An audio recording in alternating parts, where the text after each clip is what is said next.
पूरा जो मामला है अभी तक कि ये शराब घोटाला है क्या, जिसमें आम आदमी पार्टी के 3 नेता अरविंद केजरीवाल, मनीष सिसोदिया और संजय सिंह गिरफ्तार हो चुके हैं। इसके अलावा जो बीआरएस है, बीआरएस पार्टी की जो नेता है केसीआर की बेटी, ये भी गिरफ्तार हो चुकी हैं। तो ये घोटाला है क्या? दिल्ली की जो अरविंद केजरीवाल सरकार है, उसने एक आबकारी नीति बनाई थी 2021-22 में, और इसमें मनी लॉन्ड्रिंग का केस सामने आया था। और इस पूरे मामले में हुआ ये था कि जो आरोप लगे कि जो राजस्व है 12% का, 6% का था, उसको 12% किया गया इस पूरे मामले में, और 6% पार्टी के कट के रूप में रखा गया। ये कहा गया इसमें कि पार्टी के कट के रूप में रखा गया।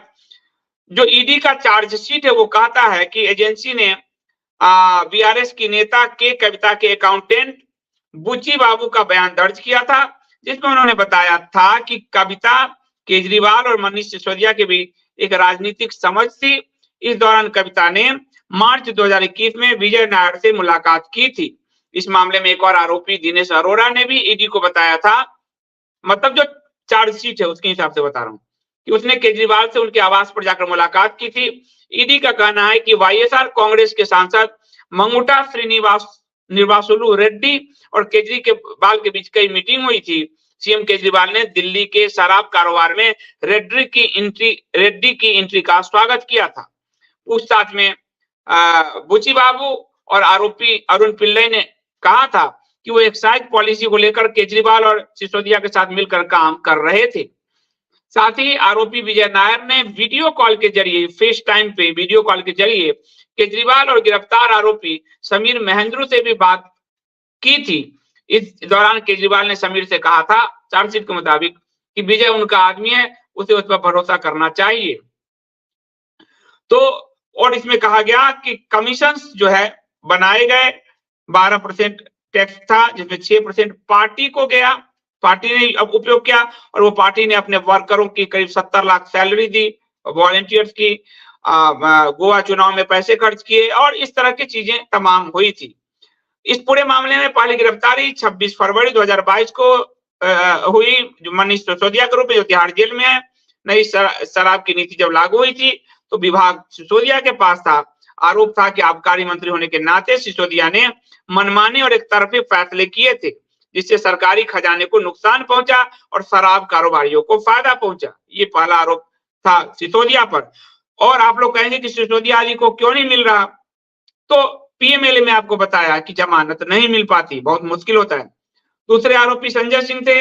ईडी की चार्जशीट कहती है कि आरोपी दिनेश अरोड़ा ने संजय सिंह से मुलाकात की थी। संजय सिंह के कहने पर अरोड़ा ने दिल्ली चुनाव के लिए फंड जुटाया था और 32 करोड़ का चेक सिसोदिया को सौंपा था। इसके बदले संजय सिंह ने अरोड़ा का एक मामला सुलझाया जो एक्साइज डिपार्टमेंट के पास पेंडिंग था। संजय सिंह पिछले साल 4 अक्टूबर से जेल में बंद हैं।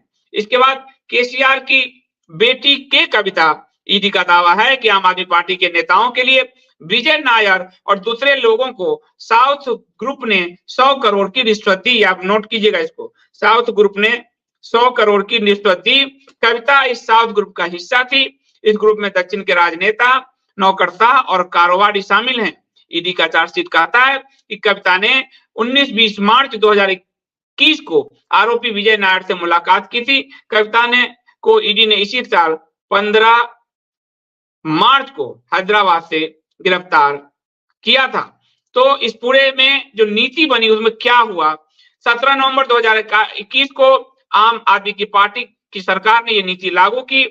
आरोप के मुताबिक राजस्व में 9,500 करोड़ रुपए की बढ़ोतरी का अनुमान लगाया गया। इसको कि इतना राजस्व बढ़ेगा दिल्ली का। शराब के कारोबार से सरकार जो है ने अपने आप को आउट किया। पहले शराब के जैसे डीएसआई, डीसी आदि और निजी कंपनियों को इसमें लगाया गया। जो है 32 जोन में 849 दुकानें खुलनी थी। हर जोन में अधिकतम 27 दुकान खुलनी थी शराब की। पहले में 864 में से 475 दुकानें 4 सरकारी कंपनियां चलाती थी। बाद में ये सब जो है आपको सरकार बाहर आ गई और पूरी दुकान निजी हाथों में चली गई।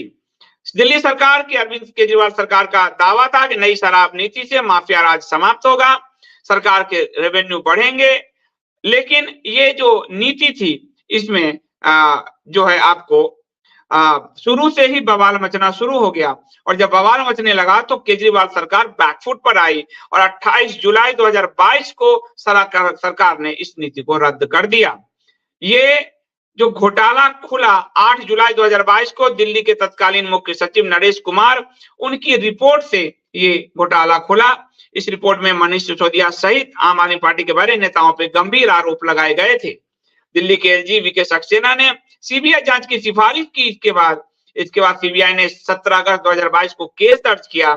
इसमें पैसों की हेराफेरी का आरोप लगा, इसलिए मनी लॉन्ड्रिंग की जांच के लिए ईडी ने इसमें केस दर्ज किया, और ईडी के आते ही हाथ से मतलब फिर मुश्किल है आपको जमानत आदि मिलेगी। मुख्य सचिव ने अपनी रिपोर्ट में मनीष सिसोदिया पर गलत तरीके से शराब नीति तैयार करने का आरोप लगाया था, और ये आरोप था कि लाइसेंसधारी शराब कारोबारियों को अनुचित लाभ पहुंचाया गया। रिपोर्ट में यह भी आरोप लगाया गया कि कोविड का बहाना बनाकर मनमाने तरीके से 144.36 करोड़ रुपए की लाइसेंस फीस माफ कर दी गई। एयरपोर्ट जोन के लाइसेंस धारियों को भी 30 करोड़ लौटा दिए गए, जबकि ये रकम जब्त होनी थी। तो ये पूरा शराब का आबकारी मामला था। गड़बड़ तो